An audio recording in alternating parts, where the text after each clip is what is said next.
Before performing any maintenance, always disconnect the machine from the power supply. Periodically check all nuts, bolts, screws for tightness and condition. And recheck the cutter head, torque screws and blades for tightness after about 50 hours of use. Clean plastic parts only with a soft damp cloth. Do not use aerosols or petroleum solvents. Lubrication.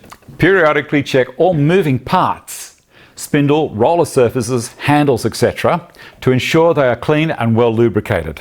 A light film of oil wiped on the face of the cutter blades will keep them rust-free. All of the bearings in this machine are lubricated with a sufficient amount of high-grade lubricant for the life of the unit under normal operating conditions. No further lubrication is required. Motor and electrical. The motor is easy to maintain but must be kept clean. Do not allow water, oil or sawdust to accumulate on or in it. The sealed bearings are permanently lubricated and need no further attention. Brush replacement. Your planer has externally accessible brush assemblies that should be checked every 10 to 15 operating hours for wear.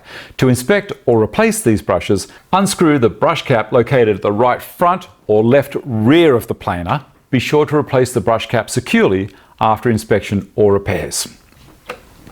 Cleaning. Sawdust buildup and other debris can cause the machine to plane inaccurately. Periodic cleaning and waxing is needed for accurate precision planing. Do not allow sawdust to accumulate on the planer. Clean the dust chute after each use. Moving parts should be cleaned regularly with penetrating oil and lubricated with a light coating of medium weight machine oil. Paste wax can also be used on the in-feed and out-feed support surfaces, but be careful not to apply so much that it will be absorbed into the wood and interfere with staining.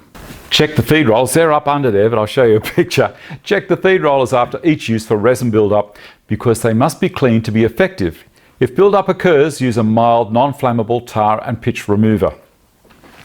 Now to rotate the blades, I'll spin it around. Rotate or change a blade. First, disconnect the planer's power. Remove any sawdust from the head of the torque screw. And using compressed air is a very good way to do it. Remove the torque screw and blade. Clean all dust and dirt off the blade and the blade pocket from which the blade was removed. And replace the blade so that a fresh sharp edge is facing outwards. Each blade has a reference dot on one corner. As the blade is rotated, the reference dot location can be used as an indicator of which edges are used and which are new. Lubricate the torque screw threads with a light machine oil again. Wipe any excess oil off the threads and torque the screws to 67 Newton meters. When rotating a blade, ensure the blade is seated correctly before tightening. If available, try using pitch and gum remover to be sure all of the wood residue is off the cutter head and blades before attempting to rotate them. Using a shot of compressed air is also helpful. Be sure to wear safety glasses. Note that proper cleaning is critical to achieving a smooth finish.